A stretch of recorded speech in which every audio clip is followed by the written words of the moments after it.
বন্ধুরা, আমাদের পার্শ্ববর্তী শত্রু দেশ মিয়ানমার তারা বিভিন্ন সময়ে যুদ্ধের উস্কানি দিয়ে এসেছে বাংলাদেশকে। এমনকি মিয়ানমারের সঙ্গে একবার বাংলাদেশের বড় সংঘাত সংঘটিত হয়েছিল, যেটা নাফ যুদ্ধ নামে পরিচিত। নাফ যুদ্ধ ছাড়াও বিভিন্ন সময়ে বাংলাদেশে রোহিঙ্গা অনুপ্রবেশ করিয়েছে মিয়ানমার। প্রায় 15 লক্ষ রোহিঙ্গা শরণার্থী বাংলাদেশের দিকে ঠেলে দিয়েছে এই মিয়ানমার। তাই মিয়ানমারের সাথে আমাদের যুদ্ধের উত্তেজনা দীর্ঘদিনের। আমাদের পার্শ্ববর্তী আরেক শত্রু দেশ ভারতের চেয়েও মিয়ানমার কিন্তু বাংলাদেশের বেশি ক্ষতি করেছে। তারা বাংলাদেশের ভিতরে 15 লক্ষ রোহিঙ্গা পুষিন করতে সক্ষম হয়েছে। বর্তমানে রোহিঙ্গা ইস্যু বাংলাদেশের একটি বিশাল বড় সমস্যা। এমনকি মিয়ানমারের সামরিক শক্তিও কিন্তু বাংলাদেশের জন্য হুমকি স্বরূপ। তারা ব্যাপক আগ্রাসী এবং তাদের অর্থনীতি বাংলাদেশের চেয়ে 1/4 হলেও তারা কিন্তু সামরিক শক্তিতে বাংলাদেশের চেয়েও এগিয়ে আছে। তাদের হাতে কিন্তু দূরপাল্লার মিসাইলও রয়েছে, যেগুলোর রেঞ্জ 700 থেকে 800 কিলোমিটার। শুধু যে দূরপাল্লার মিসাইলই তারা তৈরি করেছে তা কিন্তু নয়, তাছাড়াও তারা এবার পারমাণবিক অস্ত্র তৈরির দিকে ঝুঁকছে। মিয়ানমার যদি পরমাণু শক্তিধর দেশ হয়ে যায়, তাহলে পারমাণবিক শক্তির এক মরণ ফাঁদে পড়বে বাংলাদেশ। কারণ আমাদের 3 দিকে ঘিরে আছে পারমাণবিক শক্তিধর ভারত। এবার আমাদের দক্ষিণ পূর্বের প্রতিবেশী মিয়ানমারও যদি পারমাণবিক কর্মসূচি নিয়ে কাজ করে বা পরমাণু অস্ত্র তৈরি করে, তাহলে বাংলাদেশ চরম বিপদে পড়তে চলেছে। বিশ্লেষকদের সন্দেহ, পারমাণবিক অস্ত্রের দিকে ঝুঁকছে মিয়ানমার, আর তাদের এই শক্তি অর্জনের ইচ্ছা কিন্তু দীর্ঘদিনের। আর মিয়ানমারের সাথে রয়েছে রাশিয়া, চীন, উত্তর কোরিয়ার মতো সব শক্তিশালী পারমাণবিক শক্তিধর দেশ, যা এই জল্পনা কল্পনা আরও বাড়িয়ে দিয়েছে। শেষ পর্যন্ত মিয়ানমার পারমাণবিক অস্ত্র অর্জন করে ফেললে এক চিরস্থায়ী মহাবিপদে পড়বে বাংলাদেশ। মিয়ানমারের পারমাণবিক অস্ত্র কেন বাংলাদেশের জন্য হুমকি স্বরূপ, এবং মিয়ানমার পরমাণু অস্ত্র তৈরি করে ফেললে কেন বাংলাদেশ সবসময় চাপে থাকবে, আর মিয়ানমার পরমাণু অস্ত্র তৈরি করে ফেললে কেন আর রোহিঙ্গাদের ফেরত নেবে না, সে সম্পর্কেও বিস্তারিত আলোচনা করা হবে সায়েন্স বিডির আজকের ভিডিওটিতে। এবং মিয়ানমার পরমাণু অস্ত্র তৈরি করে ফেললে আমাদের করণীয় কি, আমাদেরও কি পরমাণু অস্ত্র তৈরি করা উচিত হবে কিনা, এই বিষয়েও বিস্তারিত আলোচনা করা হবে এই ভিডিওতেই। তাই আজকের ভিডিওটি অনেক বেশি গুরুত্বপূর্ণ এবং ইনফরমেটিভ হতে চলেছে। তাই ভিডিওটি মনোযোগ সহকারে একদম শেষ পর্যন্ত দেখার অনুরোধ রইল। তো চলুন শুরু করা যাক।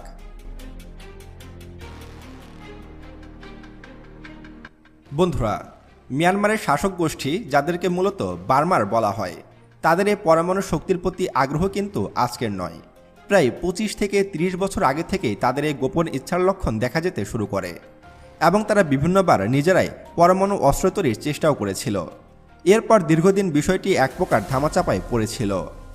কিন্তু 2023 সালে এসে দেশটির বর্তমান জান্তা প্রধান জেনারেল মিন অং লাইং প্রথমবারের মতো আনুষ্ঠানিকভাবে স্বীকার করেন যে তারা রাশিয়ার সহায়তায় পরমাণু প্রযুক্তি নিয়ে কাজ করছেন। রাশিয়ার বিখ্যাত পরমাণু সংস্থা রোসাটম এই চুক্তির কথা নিশ্চিত করে। এরপর 2025 সালে জান্তা সরকার আরও এক ধাপ এগিয়ে ঘোষণা দেয় তারা মিয়ানমারে একটি ছোটখাটো নিউক্লিয়ার পাওয়ার প্ল্যান্ট বা পারমাণবিক বিদ্যুৎ কেন্দ্র তৈরি করতে যাচ্ছে। যথারীতি যে কোনো নতুন দেশের মতোই মিয়ানমারও দাবি করেছে তাদের এই প্রযুক্তি কেবল শান্তিপূর্ণ কাজে বা বিদ্যুৎ উৎপাদনের জন্য ব্যবহৃত হবে। কিন্তু আন্তর্জাতিক বিশ্লেষকরা এই লোক দেখানো যুক্তি সহজে গিলছেন না। আর এর কারণটাও বেশ স্বাভাবিক, কারণ মিয়ানমারে প্রচুর প্রাকৃতিক গ্যাস রয়েছে, জলবিদ্যুতের বিপুল সম্ভাবনা রয়েছে। যেখানে এত সস্তা বিকল্প রয়েছে, সেখানে দেশের ভঙ্গুর অর্থনৈতিক অবস্থার মধ্যেও কেন শত শত কোটি ডলার খরচ করে এই ব্যয়বহুল ঝুঁকিপূর্ণ প্রযুক্তির পিছনে মরিয়া হয়ে ছুটছে মিয়ানমার, এটা নিয়ে সন্দেহ জাগতে শুরু করে বিশ্লেষকদের মনের মধ্যে। আন্তর্জাতিক গোয়েন্দাদের ধারণা, মিয়ানমার শুধু রাশিয়ার উপর নির্ভর করে বসে নেই। 2009 সালের দিকে অস্ট্রেলিয়ার একটি সংবাদ মাধ্যমে খবর প্রচার হয়েছিল এই গোপন প্রকল্পে উত্তর কোরিয়াও যুক্ত আছে। অর্থাৎ মিয়ানমারের পারমাণবিক শক্তির যে খায়েশ, তার পিছনে কিন্তু উত্তর কোরিয়ারও হাত রয়েছে। মাঝে অং সান সুচির আমলে মার্কিন চাপে উত্তর কোরিয়ার সাথে সম্পর্কটা কিছুটা ঝিমিয়ে পড়লেও 2021 সালে সামরিক অভ্যুত্থানের পর জান্তা সরকার আবারও পিয়ংইয়ংয়ের ক্ষমতায় বসে, এবং পিয়ংইয়ংয়ের ক্ষমতায় বসেই তারা উত্তর কোরিয়ার সাথে সখ্যতা বাড়িয়েছে। এমনকি সম্প্রতি উত্তর কোরিয়া, বেলারুশ, ইরান ও রাশিয়ার সাথে মিলে তার একটি স্বতন্ত্র নিরাপত্তা কাঠামো গড়ারও ঘোষণা দিয়েছে। বিশেষজ্ঞদের ধারণা, চীন বা রাশিয়ার হয়তো সরাসরি পারমাণবিক প্রযুক্তি দিয়ে আন্তর্জাতিক বিতর্কে জড়াতে চায় না, তাই তারা তাদের ছদ্ম প্রতিনিধি হিসাবে উত্তর কোরিয়াকে লেলিয়ে দিয়েছে মিয়ানমারকে ব্যাকস্টেজে সাপোর্ট দেওয়ার জন্য। শুধু তাই নয়, গুগল আর্থের স্যাটেলাইট ছবিতে মিয়ানমারের মান্দলয় অঞ্চলের পাহাড়ি এলাকায় বিশাল বিশাল সব আন্ডারগ্রাউন্ড টানেল বা গোপন সুড়ঙ্গ দেখা গেছে, যা কোনো সাধারণ বেসামরিক কাজের জন্য তৈরি বলে মনে হয় না। এছাড়া বেশ কিছু বছর আগে দক্ষিণ এশিয়ার দুজন পরমাণু বিজ্ঞানী আন্তর্জাতিক তদন্তের মুখে পড়ে মিয়ানমারে এসে রহস্যজনকভাবে গায়েব হয়ে যান। এইসব খণ্ড খণ্ড ঘটনা জোড়া দিলে যে চিত্রটি দাঁড়ায় তা সত্যিই ভীতিকর। এখন আপনার মনে প্রশ্ন আসতে পারে, মিয়ানমার পরমাণু বোমা বানালে বাংলাদেশের কি কি ক্ষতি হতে পারে?